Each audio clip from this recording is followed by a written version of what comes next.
c'est co-organisé cet événement par Smile, Python et Alterway. Donc, on a deux représentants de Smile et d'Alterway respectivement qui vont nous présenter deux petits talks. Je pense qu'on en a pour une petite heure. Je leur laisserai prendre le sujet. Et avant ça, du coup, je profite, je fais juste une petite aparté sur Smile, un espèce d'elevator pitch, juste pour rafraîchir la mémoire de ceux qui nous connaissent déjà ou pour vous faire découvrir à ceux qui ne connaissent pas. Smile, c'est qui, c'est quoi? Smile, c'est 1900 gentiment experts du digital. C'est une société qui est basée essentiellement à Paris, avec le siège à Paris, et puis qui a en fait depuis 30 ans un ADN full open source. Donc c'est ce qui nous distingue un petit peu sur le marché, c'est cette volonté de ne travailler qu'avec des acteurs, qu'avec des solutions qui sont open source. Donc on va beaucoup contribuer en fait avec ces éditeurs-là, on va implémenter uniquement de l'open source, c'est vraiment ce qui nous différencie. On est répartis à peu près sur 15 agences, j'ai pas mis la map, mais on a 15 agences, on est grosso modo un petit peu dans toutes les métropoles de France, plus gentiment une extension depuis quelques années sur l'international. Levez la main, il y a le serveur qui passe du coup pour les bières. Si c'est pas du service, c'est 5 étoiles ça. J'ai un briquet. Merci. Du coup, Smile, c'est un groupe qui est en pleine croissance du coup en ce moment. Et là, on a pour exemple en fait le nombre de sociétés qui ont rejoint le groupe, qu'on a absorbé dans le groupe ces dernières années. Donc avec un départ en 2016 avec la société NeoPixel basée au Luxembourg, qui est aujourd'hui notre entité spécialisée applications mobiles. Notre filiale mobile sort environ entre 60 et 70 applications mobiles par année. Donc, un vrai savoir-faire au niveau application mobile, c'est vraiment nos spécialistes. En 2018, la société Adiax, du coup, qui nous a aidé à rassembler une force de frappe sur la technologie Drupal, que vous connaissez peut-être probablement même, CMS très bien connu de l'open source. En 2019, la société Sensiolabs, du coup, qui a rejoint le groupe Smile. Sensiolabs, la société fondatrice du framework Symfony. Donc, on peut dire qu'on a les créateurs de Symfony chez Smile. Et là, on aime bien s'inventer un petit peu. Ensuite, la société UX République, du coup, qui est vraiment notre filiale, comme son nom l'indique, spécialisée UX. Bonjour, monsieur, bienvenue. Alors, installez-vous seulement. Et du coup, je vous pose une question essentielle. Est-ce que vous voulez une bière? Oui, après avoir fait un cardio, je fais une bière. Du coup, on a un petit comité, là, on sert des bières. On y va direct. Alors, ça arrive tout de suite. Du coup, l'acquisition de UX République avec sa force de frappe en UX, du coup, on n'a que les spécialistes du design et du coup, et de l'ergonomie. Et puis finalement, la société Alterway qui vient de nous rejoindre, donc avec une présence entre Paris et Montpellier, du coup, avec une forte expertise infrastructure cloud. En quelques mots, qu'est-ce qu'on fait chez Smile? On fait beaucoup de choses. On a un panel d'expertise très très large. J'aime bien dire qu'on couvre toute la chaîne de valeur de la donnée. Technique. C'est-à-dire que via nos 3 piliers d'offres, finalement, on va être capable, dans un premier temps, via notre offre IoT, d'aller récupérer la donnée sur le terrain. Donc, via des capteurs, on va être capable de savoir combien de personnes montent dans un bus, quelle est la température de tel ou tel endroit, à quelle vitesse va prendre ce camion de poubelle. On va vraiment chercher la donnée sur le terrain avec des capteurs via l'IoT. Ensuite, cette donnée, on la remonte, il faut bien la mettre quelque part. Donc ça, c'est tout notre pilier, notre offre hébergement, infrastructure, qui va nous permettre de stocker cette donnée via des offres de cloud public, de cloud souverain, de cloud privé. On a une offre cloud de Smile personnifiée, où on travaille évidemment avec Azure, AWS, etc. Finalement, le troisième pilier, puis les business apps, cette donnée, on l'a, mais qu'est-ce qu'on en fait? On va la mouliner via toutes les applications professionnelles que vous utilisez tous les jours. Donc, ça peut être de l'ERP, ça peut être du big data, ça peut être de l'API management, etc. On a toute une collection en fait, d'outils et de partenaires avec lesquels on va travailler sur cette offre. Et puis finalement, une fois qu'on a mouliné cette donnée-là, on va la restituer via l'onglet digital, du coup, qui est finalement le plus connu du grand public. Donc, ça va être application mobile, site web, intranet, extranet, usine à site internationale et tout ce genre d'outils-là. Je ne m'étale pas plus longtemps, vous avez compris un petit peu le principe. On est un petit peu présent sur tous les domaines, mais voilà, sur 2000 collaborateurs, on aime quand même avoir un savoir-faire particulier. Voilà un petit peu une map. On voit qu'on a du coup des agences en Belgique, en Suisse, aux Pays-Bas, et on a deux skill centers nearshore, je dirais, dont une partie en Ukraine, qui aujourd'hui d'ailleurs sont tous complètement safe. On a 90% de notre force de frappe en Ukraine qui est toujours au travail du coup, qui sont solides et pour qui on a mobilisé énormément de monde. On est en train d'ailleurs pour l'actualité d'ouvrir une agence en Pologne pour déjà leur offrir un refuge à ceux qui veulent pouvoir se déplacer. Et puis au-delà de ça, voilà, essayer de leur offrir un endroit safe. On a du personnel également au Maroc, donc ça nous permet du coup de pouvoir rester concurrentiel, je dirais, face aux offres agressives des mastodontes qui sont un petit peu plus grands que nous, mais dans la cour de ceux qui en jouent. Et finalement, là, je m'arrêterai là avec Smile, mais du coup, je présente les technologies, les partenaires avec qui on travaille. Donc, ça fait peut-être un peu petit, mais j'imagine qu'il y a pas mal de gros noms que vous reconnaîtrez. Donc, Symfony, Java, PHP, évidemment. Drupal, qui est notre favori en CMS. Magento, Eurocommerce, Silius pour tout ce qui est du e-commerce. Alfresco pour les solutions GED, du Odoo en ERP. Etc. Vous voyez que c'est relativement large. On est disponible du coup pour tout un tas de projets. On a une section conseil aussi du coup qui va faire de l'architecture, de l'accompagnement client. Et voilà, c'est tout pour moi du coup. Je ne vais pas vous embêter trop longtemps avec qui on est. Je crois que vous l'avez compris. Et maintenant du coup, j'aimerais passer la main à Cédric Ravalec qui arrive comme un cheveu sur la soupe. Du coup, Cédric Ravalec, Smile, qui est le porteur d'offres IoT et Cloud à Paris et qui nous a fait l'honneur de sa présence juste pour vous raconter les stratégies des GAFAM, je crois. Exactement. Merci à vous. Bah, merci de ton intervention. Alors. Super.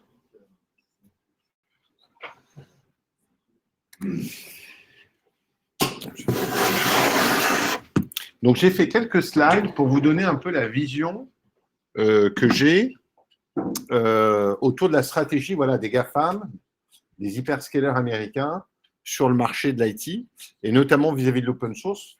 Je ne sais pas si tu l'as cité tout à l'heure, mais Smile, on a une ADN open source super forte, et les clouders utilisent beaucoup l'open source. Donc, c'est de vous donner un peu ma vision, ce qui est en train de se passer, et en corrélation, bien entendu, avec l'offre que je porte. Et puis, je remercie de l'accueil à Montpellier, notamment des équipes Smile qui nous ont accueillis pour cet événement. C'était top. De l'Epitech, du coup, qui vous héberge. Et de l'Epitech aussi qui nous héberge, c'est vrai. Merci. Autant pour moi.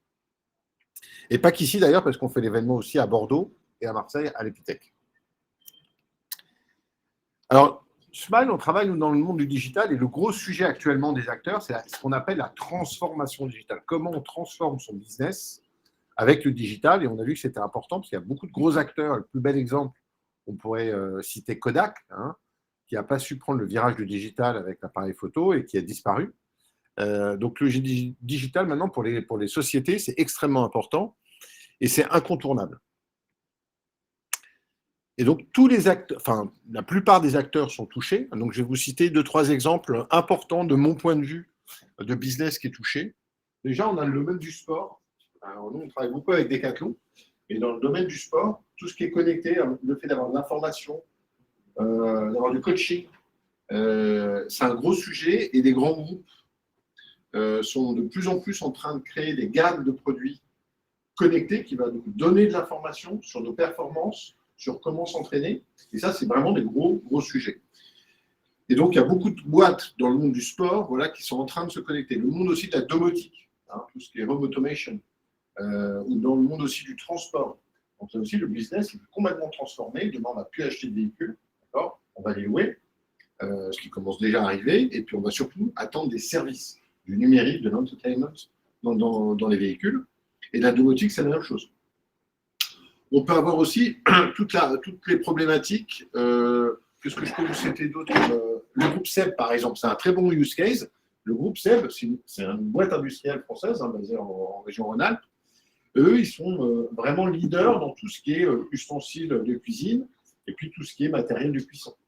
Et ben, eux, ils sont pris de plein fouet par le numérique et par la transformation digitale parce qu'ils doivent sortir des produits avec de l'intelligence à l'intérieur. Je pense que tout ce qui est Cookéo, c'est vraiment à la mode en ce moment, tous ces outils voilà, qui vous aident à préparer votre cuisine. Ben, ces gens-là doivent transformer leur business.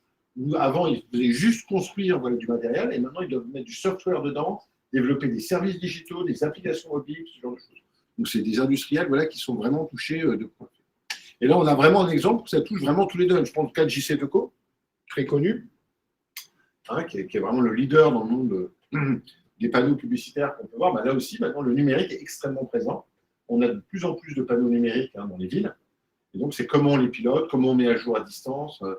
Donc, vraiment, tous les secteurs sont touchés par cette transformation digitale et par ce côté connecté. Et on va le voir par la suite, comment les gros acteurs se positionnent là-dessus. Donc, la révolution, elle n'est pas digitale en soi. La révolution, c'est la révolution de la donnée et des business models associés.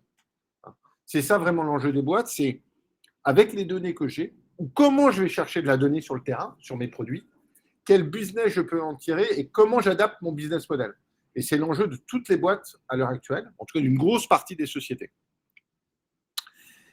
Et donc pour ça, les boîtes, pour aller chercher la donnée, traiter la donnée, comme tu le disais précédemment, on accompagne les clients sur toute la donnée, eh bien, on a besoin d'outils, on a besoin d'infrastructures techniques.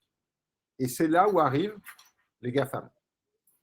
Alors, on a une vision des GAFAM côté grand public, hein, on a tous un mobile, ce type de choses, mais les GAFAM se positionnent finalement. Ben, je t'en prie.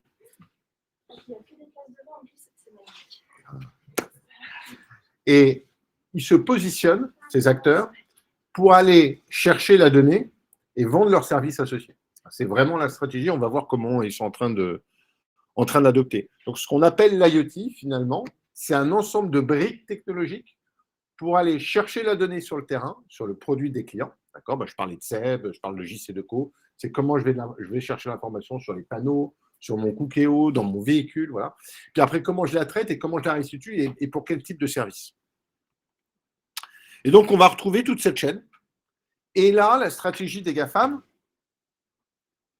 c'est d'amener des solutions sur chacune de ces briques. Donc, ce qui est en train d'arriver, c'est qu'ils viennent tous de l'informatique de gestion. Alors, je pense que tous vous travaillez dans l'informatique, sinon vous ne seriez pas là. La révolution dans le système d'information et dans tout ce qui est l'informatique de gestion, s'est passée dans les années 90 avec tous les éditeurs américains et allemands. Je pense à SAP dans le monde des ERP, mais je pense à toutes les bases de données, Oracle, Sybase, tous ces acteurs-là. Tous ces logiciels sont arrivés dans les années 90. Et donc, ont industrialisé finalement les outils qu'on utilise dans l'informatique de gestion. Puis, il y a un autre domaine, qui est ce qu'on appelle l'informatique embarquée. D'accord ? C'est le software qu'on met dans des produits physiques. C'est un monde qui n'a pas du tout vécu la même révolution. C'est un monde, c'est un peu de la... Si on compare ça à de la mode, c'est un peu la haute couture vis-à-vis du prêt-à-porter qu'on peut avoir dans l'informatique de gestion. Donc, quand on parle d'embarquer, quand on parle d'informatique industrielle, c'est encore des gens qui développent en C, voire en assembleur, d'accord, très bas niveau. Et sur chaque projet, finalement, on redéveloppe tout. Et c'est un monde qui n'a pas trop évolué, on va dire, ces 20 dernières années comme l'informatique de gestion, qui est un monde assez fermé. Et maintenant, dû à des évolutions en termes de technologies de communication qui sont peu coûteuses, dû à la miniaturisation aussi de l'électronique, d'accord, de plus en plus de gens et d'acteurs utilisent ces technologies pour aller chercher l'information sur le terrain. Et ce qui est en train d'arriver, c'est que finalement, le monde de l'embarqué, là, on va produire la donnée sur le terrain, est en train d'arriver dans l'informatique de gestion.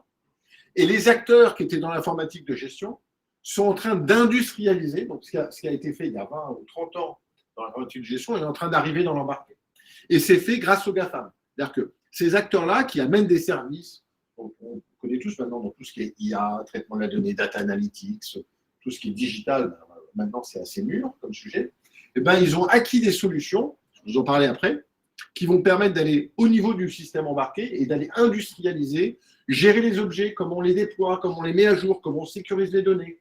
Et ça, c'est vraiment une grosse révolution qui va permettre aux entreprises vraiment d'aller chercher la donnée là où elle est et de pouvoir développer des nouveaux business avec. Et c'est vraiment la stratégie des GAFAM d'aller là-dessus. Et notamment d'utiliser l'open source pour le faire. Vous êtes timekeeper, hein, parce que moi, je peux parler beaucoup. Et donc, si on essaye de découper un petit peu cette chaîne IoT, cette chaîne de la donnée, on va la découper en 3. Première partie, ce qu'on appelle les capteurs. D'accord ? Les capteurs, c'est une liaison entre de l'électronique et du software. Et c'est ce matériel-là qui va nous permettre d'aller chercher la donnée. Ça peut être de la température, ça peut être de la caméra, enfin, tout type de capteurs, des capteurs de pression, d'humidité, enfin, peu importe. Et ces capteurs-là, soit il y a un petit peu d'intelligence, soit il n'y en a pas du tout. Donc, il y a différentes technologies de software pour ça. Soit on a un système d'exploitation, soit on n'en a pas besoin. C'est ce qu'on appelle du bare metal, par exemple. Il y a un minimum de code. En tout cas, ces capteurs, c'est par là où on démarre et c'est vraiment ce lien entre l'information dans le monde du physique qui va devenir de l'information digitale. Et donc, c'est ce monde-là qui vit une grosse révolution par rapport à une baisse de coût énorme du hardware, une miniaturisation et des technologies de communication, parce qu'un des gros problèmes de ces capteurs, c'est une fois qu'on a l'information de la température, comment on la communique ? Parce qu'on ne peut pas s'amuser à utiliser du Wi-Fi, ça consomme beaucoup trop, c'est vraiment complexe. Donc, on a connu des technologies comme Sigfox, parce qu'ils ont déposé le bilan. Mais il y a des nouvelles technologies de communication très peu coûteuses en énergie qui nous permettent comme ça d'avoir des capteurs qui peuvent vivre 10 ans et envoyer de l'information. Donc ça c'est une première brique qui est très importante parce qu'on peut ne pas avoir du tout de software, mais on peut aussi avoir un tout petit peu de software. Et ces softwares qu'on a là dans ces capteurs, eh ben, l'open source est ultra présent. Et quand je dis ultra, c'est 98% du marché mondial de l'intelligence qu'on a dans ces capteurs, c'est de l'open source.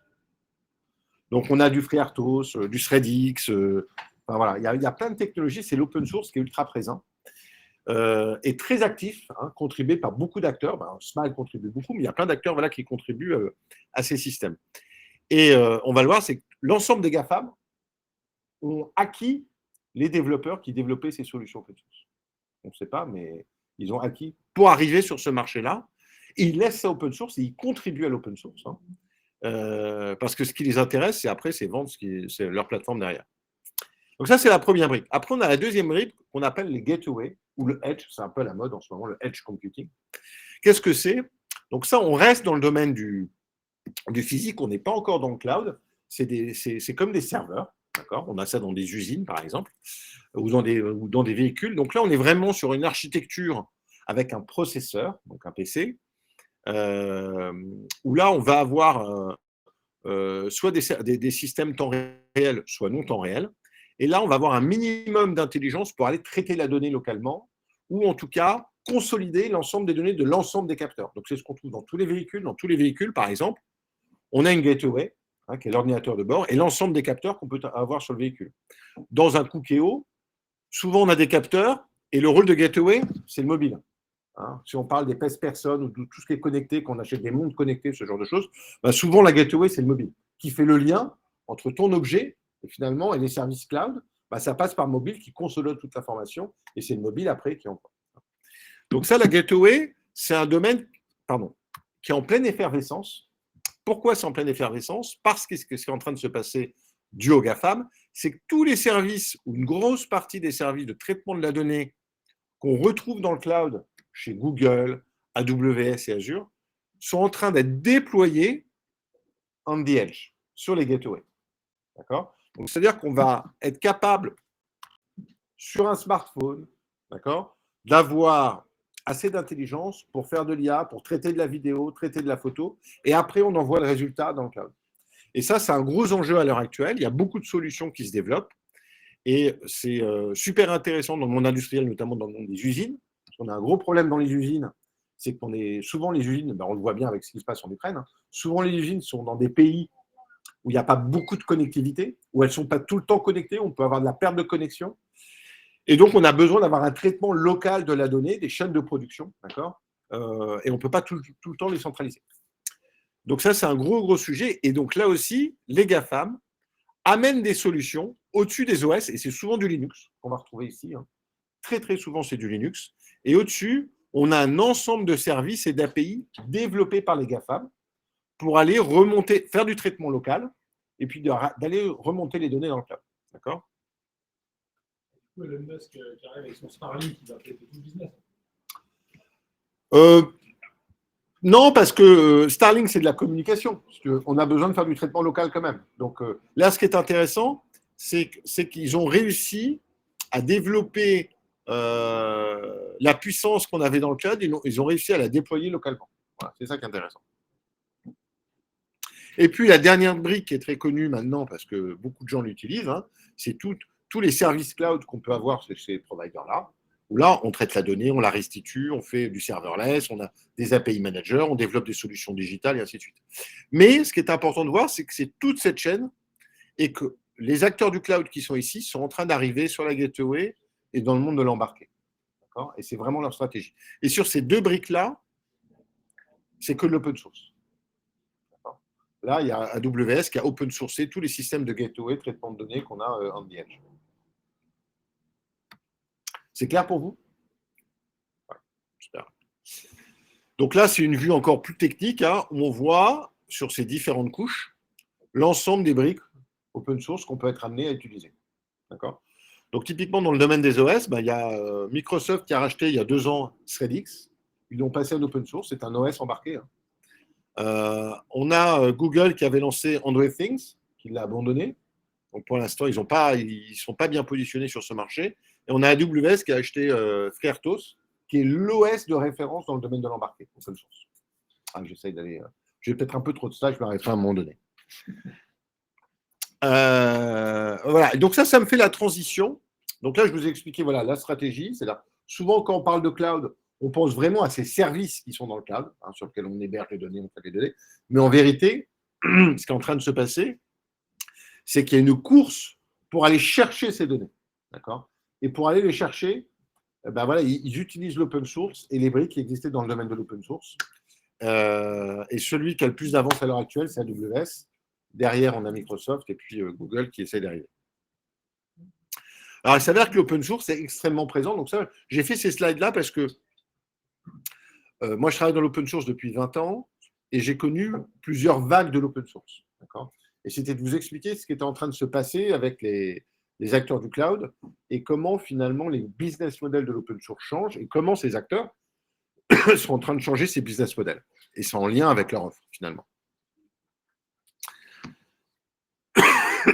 Pardon. Alors, dans les années 80-90, il y a eu 2 grandes mouvances open source. Déjà, la Free Software Foundation. Donc, c'est là où sont sortis les premiers projets open source, à travers le projet GNU. Où là, on a vraiment ce modèle de la cathédrale et le bazar, pour ceux qui connaissent ces modèles de développement, où les gens ont contribué d'une manière un peu anarchique, mais ça fonctionnait. Hein. C'est ce qu'on appelle le bazar.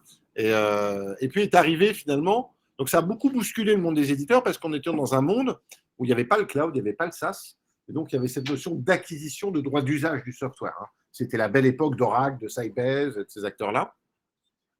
Et de Microsoft, avec les suites Office notamment, et Windows NT.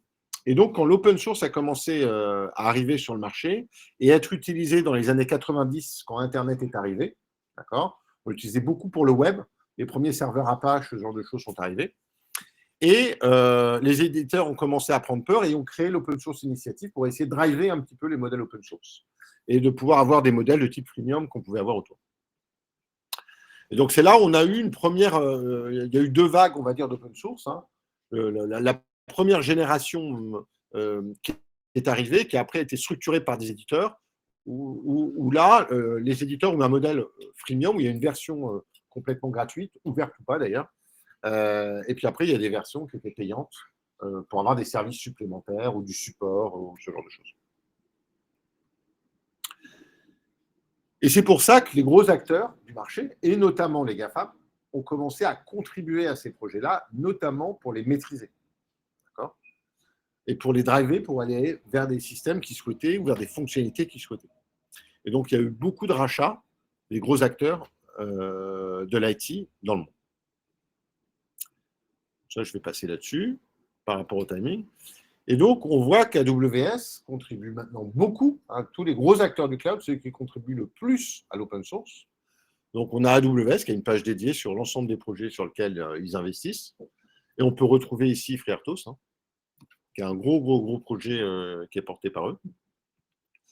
On a aussi Microsoft, qui est un gros contributeur. Donc, ça va vraiment dans leur stratégie. Et puis, on a aussi Google. Android, maintenant, c'est devenu un projet énorme et tout le monde utilise Android. Et c'est vraiment un super cheval de Troie, parce que personne ne contribue, sauf Google et quelques partenaires commerciaux comme Samsung, mais c'est un projet quand même open source, mais qui drive complètement.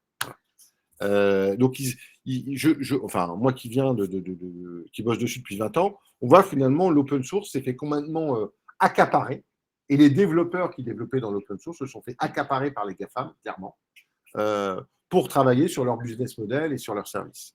Et comme maintenant, on n'a quasiment plus cette notion d'acquisition de droits d'usage, parce qu'on n'achète plus du software, ce qu'on achète, c'est un service en mode SaaS, et donc ça va dans la stratégie des GAFAM, avec cette approche IoT, où finalement, ils utilisent l'open source, d'accord, et ils revendent les services au-dessus pour aller chercher la donnée et vendre le stockage en cloud.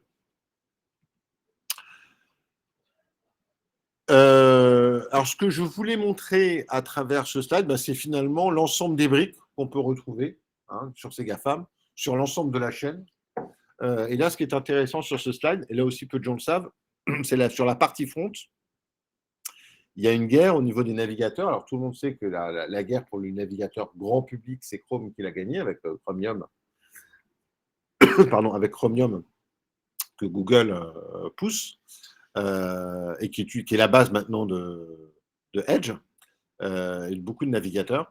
Mais ça n'empêche qu'on a Samsung qui a fait sa propre version, et on a aussi dans les pays émergents, parce que c'est un gros marché que nous, on ne connaît pas beaucoup, mais il y a un gros marché dans le monde des pays émergents sur les navigateurs, et que AWS aussi ont leur propre navigateur qui déploie dans les pays émergents. Donc c'est un gros sujet.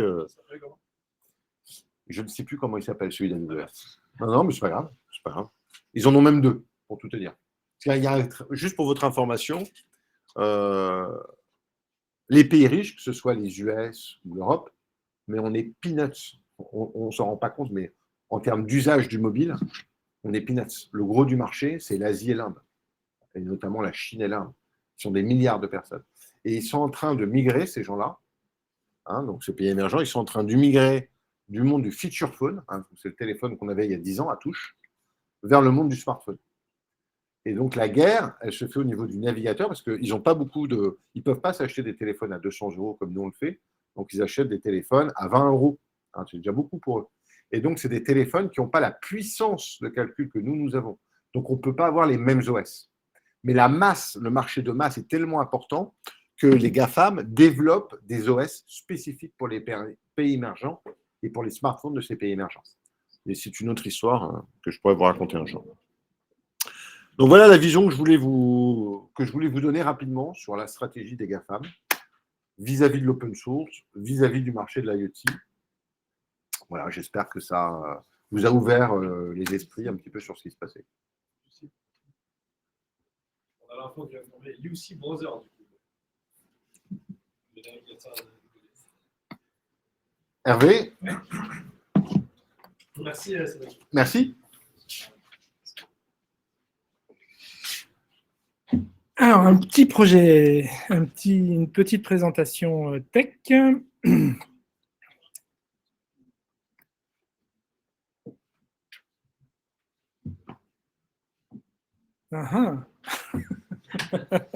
Merci. Donc, l'idée, là, c'est de vous montrer… Alors, est-ce que tout le monde sait ce que c'est que Kubernetes? Ouais. Bon, ça, c'est une bonne chose.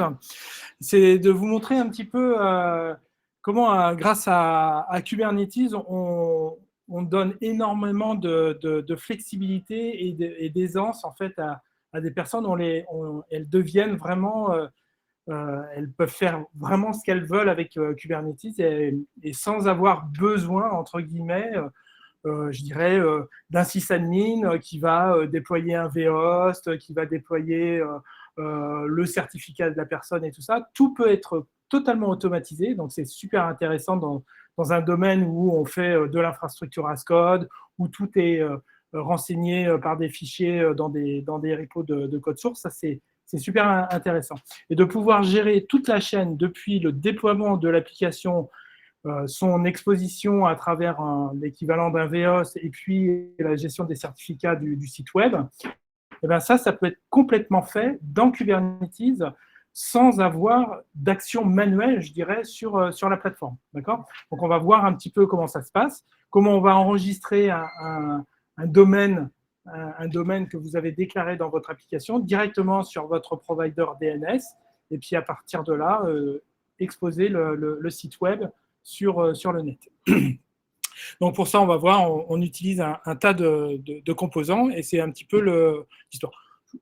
Alors nous, on est l'offre d'infrastructure de Smile, d'accord ? Donc Alterway a été racheté en fin 2021 par le groupe Smile.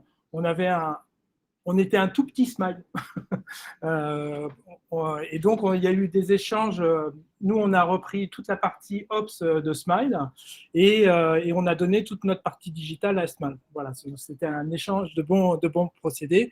Actuellement, on est 180 collaborateurs et on est vraiment axé sur tout ce qui est cloud consulting, cloud management, et tout ça avec des méthodologies agiles type DevOps, et on se dirige de plus en plus vers des choses vraiment typées GitOps, donc où je dirais la vérité est détenue par Git, d'accord, dans des repos Git. Voilà. Donc, autre chose importante, on recrute massivement là, sur toutes les régions que Cédric a nommées, donc sur Montpellier, sur Marseille, sur Lyon, sur Paris et sur Lille. En fait, on cherche en fait des profils plutôt orientés DevOps, SysOps, DevOps, GreenOps, enfin tout ce qui est Ops, on aime bien. Donc, on cherche ça. Si vous êtes intéressé, surtout n'hésitez pas. Donc là, c'est une presse orientée totalement sur Kubernetes. On va tout faire sur Kubernetes. Et c'est un petit peu l'idée, c'est d'être complètement autonome sur ces plateformes et de faire tout de bout en bout sans avoir à s'adresser à un sysadmin entre guillemets. Donc là, j'ai écrit un petit pitch. En fait, voilà, alors, donc on a un client chez Alterway qui gère une usine à site événementiel. Donc en fait, il gère pour ses clients en fait, des sites web qui ont une durée de vie plus ou moins grande. Ça peut être un mois jusqu'à un an, peu importe. Et puis, il monétise ça. Il a un domaine, je veux dire, comment dire, chapeau qui s'appelle leclerc.biz qui est déclaré chez Gandhi, d'accord. Donc chez Gandhi, ce domaine est déclaré. Il souhaite, pour protéger en fait tous les sites web de ses clients, utiliser Cloudflare, qui permet à la fois de faire du cache, mais aussi du WAF et des choses comme ça. Et il veut aussi utiliser Cloudflare un petit peu comme un Let's Encrypt, je ne sais pas si vous connaissez, en fait, pour pouvoir générer à la demande des certificats SSL pour les déployer sur ses sites web. Tout ça, il veut avoir beaucoup de souplesse et déployer ça sur des clusters Kubernetes, alors sur AKS, c'est le nom des clusters Kube sur Azure, mais ça marcherait de la même manière sur de l'EKS ou sur d'autres plateformes, comme par exemple Alibaba Cloud ou des choses comme ça. Du moment qu'on a un Kubernetes, tous les cloud providers en fait, vont fournir la possibilité d'exposer en fait, des services que vous avez déployés dans Kubernetes, avec des objets spécifiques. Bien sûr, ce client, il code, et puis il veut déployer quand il veut, et il veut déployer un nouveau site événementiel simplement en faisant une déclaration YML. Voilà. Il veut dire, je déploie mon site, vas-y, Kubernetes, fais-moi l'exposition de ce site web. Bien sûr, quand il crée un nouveau client, d'accord, qui va s'appeler toto.leclerc.biz, il veut qu'automatiquement, ce compte soit déployé chez Cloudflare et qu'il y ait un enregistrement DNS généré dynamiquement. Voilà, et donc il veut faire ça alors, en utilisant les objets de base de Kubernetes qui sont les ingress controllers. Je ne sais pas si vous connaissez. En fait, vous allez simplement déclarer toto.leclerc.biz doit pointer sur le service X ou Y que j'ai déployé. Et voilà. Et puis, bien sûr, comme en fait, il a des sites événementiels qui peuvent avoir des durées de vie différentes, quand il en supprime un dans son cluster Kubernetes, il veut qu'il y ait une désinscription au niveau du serveur DNS automatiquement et que les certificats SSL aussi tombent. Salut Patrick. Donc, là, je vous propose une solution et c'est de voir un petit peu comment on peut organiser tout ça. Donc, il y a plein de solutions possibles, hein, mais ça, c'en est une que j'ai testée et qui marche bien. Et donc, je vais vous la présenter. Donc, en fait, il y a deux parties. Il y a comment j'interagis en fait avec des services externes. Donc, Cloudflare est un service externe avec son DNS, la possibilité de générer des certificats SSL. Et lui-même, en fait, Cloudflare va s'adresser au service Let's Encrypt directement. D'accord ? Donc, en fait, à travers Cloudflare, en fait, j'ai presque en fait, une convention de service. Et donc, ça veut dire que quand on est une société qui est ISO 27001, eh ben, en fait, on peut s'appuyer sur une convention de service au niveau de Cloudflare, alors qu'on ne peut pas trop le faire sur Let's Encrypt parce qu'en fait, il n'y a pas de contrat client avec Let's Encrypt. Donc, on a ça. On a notre API Cloudflare qui va gérer à la fois les enregistrements DNS et les certificats SSL. Et dans le cluster Kubernetes, qu'est-ce qu'on va avoir ? On va avoir en fait un service qui va faire les commandes de certificats vers Cloudflare. Donc, il va faire une demande sur un provider et Cloudflare va lui renvoyer ce certificat. Ce certificat va être stocké dans un secret dans Kubernetes et être exploité dans l'ingress controller. Quand je vais vouloir déclarer en fait mon site, eh bien en fait je vais juste mettre une annotation dans mon ingress controller en disant mon site s'appelle toto.leclerc.biz, va t'enregistrer au niveau de Cloudflare, dans le DNS de Cloudflare. Et puis, en fait, mon application, elle est composée de pods, d'accord, de services qui vont faire le load balancing sur mes différents pods. Et puis, je vais avoir mon fameux objet ingress où je vais faire toutes mes annotations. Mon annotation pour récupérer un certificat SSL et mon annotation pour avoir la distribution de mon domaine DNS. D'accord ? Voilà. Donc ça, comment on fait pour faire ça ? C'est super simple. Enfin, ce n'est pas très compliqué. Déjà, il nous faut un cluster cube. Donc, je vous montre rapidement. En fait, un cluster cube, en gros, c'est deux commandes quand on est connecté sur, par exemple, Azure. C'est créer un resource group. Et dans ce resource group, on va déployer un cluster cube. Donc, c'est AZ AKS create, la location, le nom du cluster, le nom du groupe, et puis le nom où on va mettre en fait les différentes VM. Ça, c'est un cluster cube déployé en ligne de commande sur Azure. Vous voyez, c'est hyper simple, d'accord ? Et puis après, pour pouvoir interagir avec ce cluster cube, qu'est-ce que je vais faire ? Je vais récupérer les credentials. C'est-à-dire, en fait, on s'adresse à un cluster cube à travers une API, d'accord, authentifiée. Donc, on récupère ce fichier qu'on appelle kubeconfig directement par une petite commande. Donc là, on a notre cluster. Une fois qu'on a notre cluster, on va configurer, en fait, ça c'est un écran de chez Cloudflare. Dans votre profil, vous avez la possibilité en fait de créer en fait ce qu'on appelle des API tokens. Donc en fait, on va piloter Cloudflare soit par des API tokens pour tout ce qui est Cert Manager. Le Cert Manager s'adresse à Cloudflare via un API token, alors que pour les DNS externes, qui est un autre service de Cloudflare, on va être obligé d'utiliser des API keys. D'accord ? Donc, il y a des tokens et des keys, tout simplement.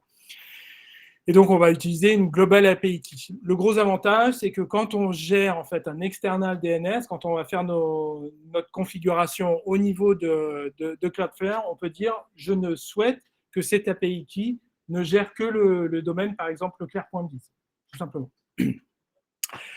Donc ça, en gros, la puissance en fait de l'external DNS. Donc c'est un service qui tourne dans Kubernetes, hein, qui va s'adresser à par exemple à Cloudflare, mais il est capable de gérer en fait tous les services DNS de tous ces providers-là.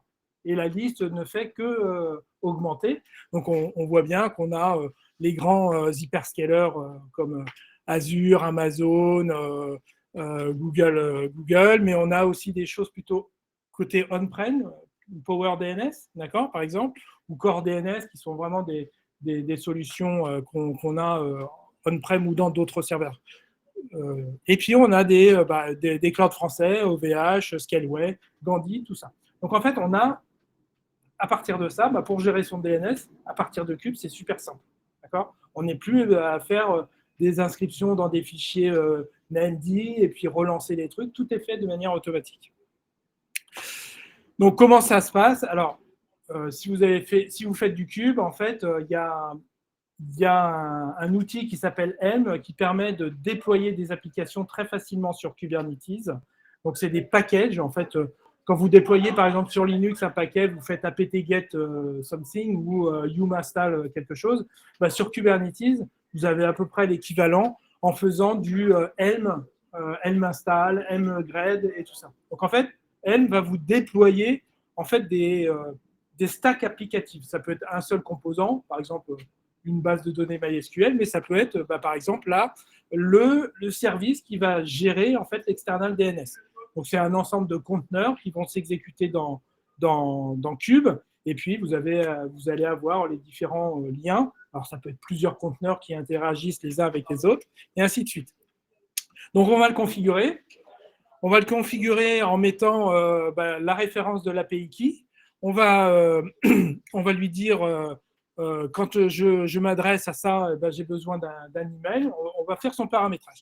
Et on va lancer le déploiement de cette application avec juste une seule ligne de commande qui fait à la fois le déploiement et aussi l'upgrade. Je veux modifier des paramètres ici. Je modifie ce petit fichier de values et je refais la commande.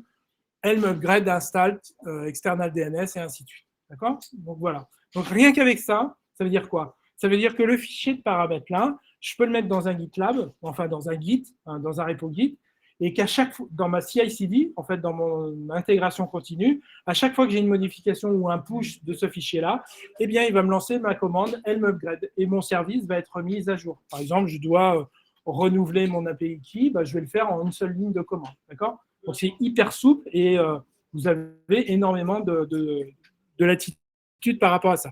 Donc là, on a déployé notre external DNS. Ce qu'il nous faut maintenant, c'est pouvoir exposer mon site web à l'extérieur. D'accord ? Donc, avoir ce qu'on appelle un ingress controller. Donc, on est au niveau 7. On va avoir une URL, toto.leclerc.biz. Eh bien, je veux le faire pointer, en fait, sur un service qui tourne dans mon cluster Kubernetes. D'accord ? En fait, ça va être géré par ce qu'on appelle un ingress controller. D'accord ? Et donc, des ingress controllers, il y en a plein qui sont déployés sur Kubernetes. Donc là, je vous ai mis une liste, mais en gros, les plus connus, c'est Nginx, ça va être Istio, Kong, et puis Glue, ou des choses comme ça. Enfin, vous en avez tout un tas. Et tous ces ingress controllers sont pilotables par ce fameux objet Kubernetes qui s'appelle ingress. D'accord ? Et donc, cet objet ingress, vous allez faire les déclarations et ça va être mouliné par le contrôleur qui est associé à ça pour générer la configuration, par exemple, du Nginx de manière dynamique. D'accord ? Donc, comment on fait pour déployer un ingress controller ? C'est simple. C'est exactement pareil. Vous pouvez le faire avec Helm. D'accord ? Donc, et là, qu'est-ce que vous allez faire dans votre Helm ? Vous allez, au niveau de l'ingress controller, vous allez dire, je veux que tu te déclares au niveau de Cloudflare comme étant un enregistrement in-A, d'accord ? Donc, c'est une résolution directe entre le nom de la machine et l'adresse IP publique du site, d'accord ? Donc là, on dit, je veux que, en gros, le reverse proxy s'appelle rp.leclerc.biz et puis je lui dis de regarder qu'il a un temps de vie de 120 secondes, d'accord ? Donc, quand on fait ça, automatiquement, dans l'interface DNS de Cloudflare, il va me créer en fait un enregistrement de type A, d'accord? Voilà, et il associe RP en 20 82 205 13. Voilà. Donc à chaque fois que je vais taper rp.leclerc.biz, ça va me renvoyer cette adresse IP, et inversement, quand je vais taper l'adresse IP, ça va me renvoyer RP. Et donc tous mes sites, après que je vais déployer, je vais juste faire des CNAME, des alias en fait sur RP, tout simplement. D'accord? Donc voilà ce que ça donne. Ok, donc à chaque fois qu'on crée un enregistrement comme ça de type INA, en fait, ça crée en fait pour Cloudflare aussi un enregistrement TXT. Enfin, je ne sais pas si ça vous passionne ça, mais en fait, on est capable comme ça de suivre en fait les évolutions de vos enregistrements et on sait ce qui a été déclaré de manière dynamique. Le Cert Manager, donc là, on a géré l'accès à mon service. Maintenant, il faut que je protège mon service par du SSL. Donc, le Cert Manager, eh bien, on va faire des commandes de certificats directement auprès d'un provider. Donc là, ça va être aussi, Cloudflare, mais vous avez certainement entendu parler de Let's Encrypt. Ben, c'est exactement le même principe. Donc, on peut gérer avec Cert Manager différents types de certificats, soit des auto-signés, soit le Acme, c'est Let's Encrypt. Vous pouvez faire votre propre provider et ainsi de suite. Okay, donc, si vous êtes dans une entreprise avec votre propre CA, vous pouvez utiliser la génération de certificats comme ça. Exactement pareil, c'est aussi une application qui est complètement packagée avec du Helm. Donc là, on le déploie, on lui dit de créer une namespace et d'installer des objets spécifiques. Et voilà. Et comment ça se passe? Eh bien, on va déclarer en fait donc, Cert Manager, et vous avez vu, il est capable de gérer plusieurs providers de certificats. Donc, on va pouvoir soit dire, globalement, au niveau du cluster, je veux avoir je déclare en fait un provider, donc c'est ce qu'on va dire cluster issuer, ou alors je veux pour un projet bien particulier, simplement un issuer. Donc, utiliser simplement pour ce projet-là un provider. Donc là, vous voyez, ça, cette configuration-là, c'est pour pouvoir piloter Let's Encrypt. D'accord? Donc, on fait ça comme ça. On dit que l'API de Let's Encrypt, c'est ça. On peut tester avec une API de staging si on veut. Et puis, on met comment j'interagis avec Let's Encrypt. Donc, on va lui passer la fameuse API token, secretref, qui est un secret stocké dans mon cluster cube. Bon, je passe vite là-dessus. Et donc, c'est grâce à cette API token. Vous voyez? Donc, en fait, Cert Manager va piloter mon provider. Donc, après, qu'est-ce que j'ai à faire? Là, j'ai toutes les briques pour pouvoir faire ça. Je vais déployer mon application. Donc, Cube, ce n'est pas forcément que des fichiers OYML. On peut tout faire on peut faire énormément de choses en ligne de commande. Donc là, qu'est-ce que je fais? Je crée un ensemble pour mon projet qui s'appelle Hello World. Je vais créer ce qu'on appelle un déploiement avec juste une image. Donc, en fait, c'est ce qui va gérer tout le cycle de vie de mon application.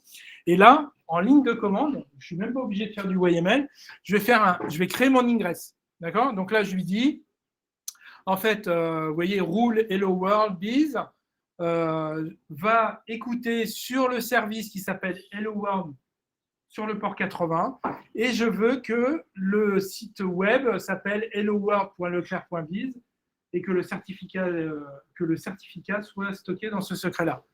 Et puis, je mets mes petites annotations. Je veux, en fait, utiliser l'issuer qui s'appelle Save Cluster Issuer. Je veux que systématiquement, si j'arrive en HTTP, je sois redirigé en HTTPS. Le nom de mon site web s'appelle helloworld.leclerc.biz. Et le fait pour pouvoir avoir un CNAME, en fait, je mets en fait le external DNS alpha, bon, c'est une target égale rp.leclerc.biz. Il y a juste ça à savoir. Et là, automatiquement, en fait, l'external DNS va me générer un in-CNAME dans ma conf. Voilà. Donc voilà, donc vous voyez, quand j'ai déployé ça, en fait, dans mon cluster cube avec mes commandes, en fait, j'ai une nouvelle entrée dans mon DNS qui pointe, en fait, Hello World pointe sur RP, donc en fait, on va pointer là-dessus, d'accord? Tout simplement. Et donc, au bout du compte, qu'est-ce qu'on a? On a un joli site web qui s'appelle Hello World, protégé par de l'HTTPS dynamiquement. Et donc là, en fait, je n'ai travaillé qu'avec moi-même. C'est-à-dire que, en fait, je veux dire, tout est automatisable dans une CI/CD sans avoir à faire appel en fait à un prestataire qui va me fournir des certificats, qui va me fournir en fait des enregistrements DNS. Je peux être carrément autonome. D'accord ? Donc, nous, on est souvent confrontés, enfin, c'est pas confrontés, on gère souvent des clients qui ont ce genre de besoin chez Alterway. Donc, nous, qu'est-ce qu'on va faire ? On va mettre toutes les briques d'infrastructure. C'est-à-dire qu'on va dire au client, ben voilà, on gère pour vous tout ce qui est Cert Manager, Reverse Proxy, et puis toutes les interactions que vous pouvez avoir avec vos différents providers. On va gérer ça. Et vous avez la part belle pour déployer vos applications et vous pouvez les déployer comme vous voulez et quand vous voulez surtout. Voilà. Donc voilà, donc j'ai fait un truc super rapide. Et donc si vous avez des questions, c'est le moment. Voilà. Donc j'ai essayé d'être rapide et concis. Voilà. Donc vous voyez, en fait, bon, ce qu'il faut voir, c'est que, bon, enfin moi je suis un fanat de, enfin j'aime bien Kubernetes parce que on gagne vraiment énormément de temps et on devient vraiment très très autonome sur plein de compartiments où on n'avait plus la main, où on n'avait pas la main auparavant. Alors, ça grince des fois un petit peu au niveau des ops, je dirais standards. Mais en fait, l'idée là, c'est de les faire monter en fait sur ces couches-là et de les mettre dans de l'infrastructure as code, parce que tout ce qu'on a fait là ne se fait que par de la déclaration de fichiers YML. Et tout peut être enregistré dans des repos de code source et donc être géré par de la CI/CD. Et donc ça, honnêtement, c'est des nouveaux métiers qui, toutes les recherches qu'on fait en ce moment, c'est des profils qui savent faire ce genre de choses. Voilà.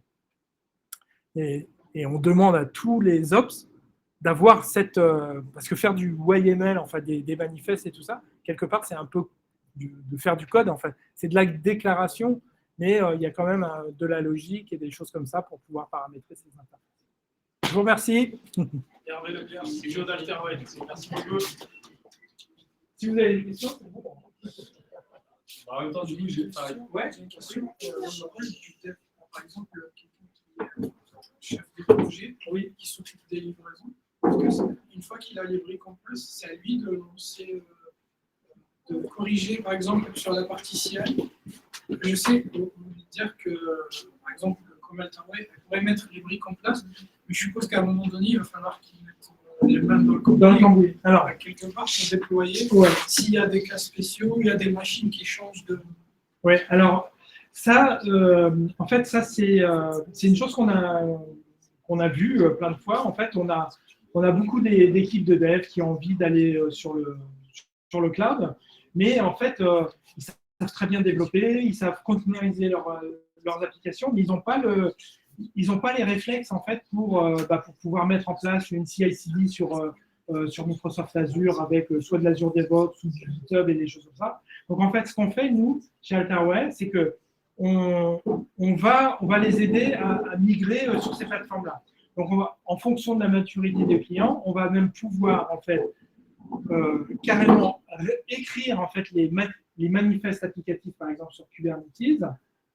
On va faire le premier déploiement pour eux et on va faire du transfert de compétences sur toute la phase de build. En fait, tous les ingénieurs là qu'on a chez nous en fait accompagnent vraiment les clients plutôt orientés dev sur ces plateformes-là.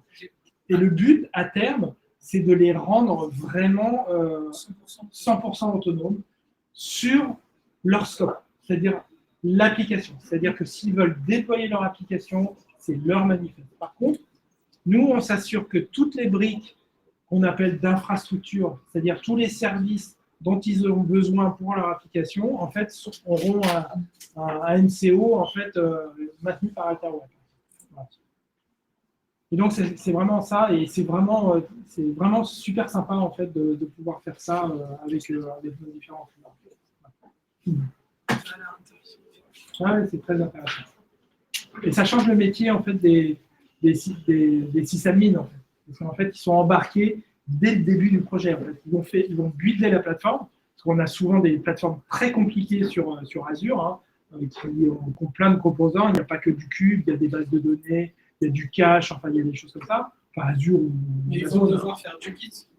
Et, alors oui, mais alors, généralement, à ce moment-là, exactement. il va falloir qu'ils modifient à temps réel les fichiers de code. Exactement. Ça ils vont devenir comme quelque sorte des développeurs à leur tour.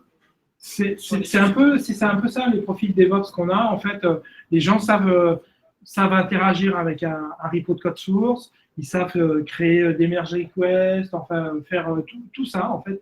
Et c'est ça qui est pas mal, en fait, parce que, en fait, on converge tous. Hein. Quand on dit DevOps, c'est vraiment, en fait, les équipes convergent vers un même but, hein, qui est de pouvoir déployer plus facilement, plus rapidement une application, et être très réactif. Et ça, dans tout, il y a des applications web, mais l'IoT, tout ça, en fait, dès qu'on va consommer du cloud, on va avoir besoin de ce genre de solutions. Bon, il y a beaucoup de pression, en fait, sur ces plateformes-là pour être réactif. Elles sont élastiques dans tous les sens. Hein. Vous pouvez avoir,